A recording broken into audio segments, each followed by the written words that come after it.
শুভ সকাল বন্ধুরা। এই যে গুঁড়ো মাছ আর আলু দিয়ে একটা পাতলা করে ঝোল করেছি। তো এই রেসিপিটা চলুন তাহলে দেখে আসুন।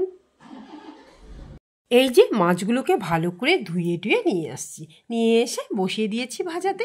তো ভাজা হয়ে গেছে, এদিকে আমি আলুগুলোকে কেটে রেখেছি। আর মাছ ভাজার তেলের মধ্যেই আমি কালো জিরে আর একটা তেজপাতা ফোড়নে দিয়ে দিয়েছি, দিয়ে আলুটাকে বসিয়ে দিয়েছি। তো আলুটাকে ভালো করে কিন্তু ভেজে নিতে হবে। এর মধ্যে আমি লবণ আর পরিমাণ মতন হলুদটা দিয়ে দেবো, দিয়ে ভালো করে কিন্তু ভাজবো। তো আলুটা কিন্তু ভালো করে ভেজে নিতে হবে। আলুটা যদি আপনারা ভালো করে না ভাজেন তাহলে কিন্তু এই আলুর ঝোলটা মানে মাছের ঝোলটা খেতে ভালো লাগবে না। মানে আলু দিয়ে মাছের ঝোল যখন, তখন আলুটাকে কিন্তু ভালো করেই ভাজতে হবে। তার জন্য আমি একটা ঢাকনা দিয়ে ঢেকে দিলাম। আর এবার আমি এর মধ্যে 10-12টা কাঁচা লঙ্কা দিয়ে দিয়েছি, দিয়ে আবারও কিছুক্ষণ ভালো করে ভেজে নিচ্ছি। যখন ভাজাটা হয়ে যাবে, তো আমি মিক্সিতে পেস্ট করে রেখেছিলাম পেঁয়াজ আর কাঁচা লঙ্কা, একটু জল দিয়ে আমি মশলাটাকে দিয়ে দিলাম, দিয়ে আমি ভালো করে একটু কষিয়ে নেব। আর এর মধ্যে আমি আর একটা মশলাও দেব। এর মধ্যে আমি 1 চামচের মতো জিরে গুঁড়ো কিন্তু দিয়ে দেব, মানে প্রায় 1 চামচের মতনই দিয়ে দিলাম।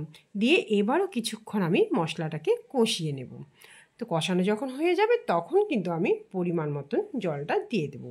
আর আমি কিন্তু এখানে 1 বাটির মতনই জলটা দিয়েছি, কারণ আমি বেশি ঝোল করব না, মানে একটু ঝোল ঝোল থাকবে এরকমই করব, একদম পাতলা করব না। আর এদিকে মাছগুলোকে ভেজে রেখেছি। এই যে দেখুন মাছগুলো, আর একটা কিন্তু আমি বড় মাছ ভেজে নিয়েছি, কারণ আমার ছোটো মেয়ে ছোটো মাছ খেতে পছন্দ করে না, তার জন্য একটা আমি বড় মাছ নিয়েছি। এই ধনেপাতাটাও আমি কুচি করে রেখে দিয়েছি। এবার জলটা যখন ফুটে উঠেছে, ওর মধ্যে আমি মাছগুলোকে একে একে দিয়ে দেব। মাছগুলোকে আমি দিয়ে দিচ্ছি। আর আমার এই ছোট্ট ব্লগটা যদি আপনাদের ভালো লাগে তাহলে কিন্তু অবশ্যই একটা লাইক, একটা কমেন্ট আর একটা শেয়ার অবশ্যই করবেন। এবার হচ্ছে মাছগুলোকে দিয়ে দিলাম। এবার আমি বড় মাছের পিসটাও দিয়ে দেব। তারপরে দেখুন আলুগুলোও কিন্তু খুব সুন্দরভাবে সেদ্ধ হয়ে গেছে। এবার আমি ধনেপাতা কুচিটা এখানে ছড়িয়ে দেব। আর এখানে না ধনেপাতা দিলে মাছের ঝোলটার টেস্টটা একদমই আলাদা হয়।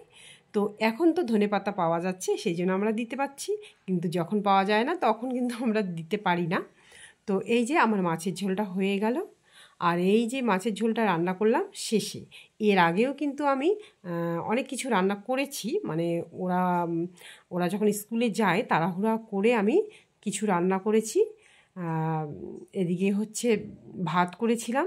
আর দেখুন এদিকে সব রান্না যখন হয়ে গেছিলো, আমার এই যে বাসন টাসন সব কিছু একদম মানে পড়ে আছে। কিছুটা বাসন আমি মেজে নিয়েছিলাম, কিছুটা বাসন আমি পরে মাজবো।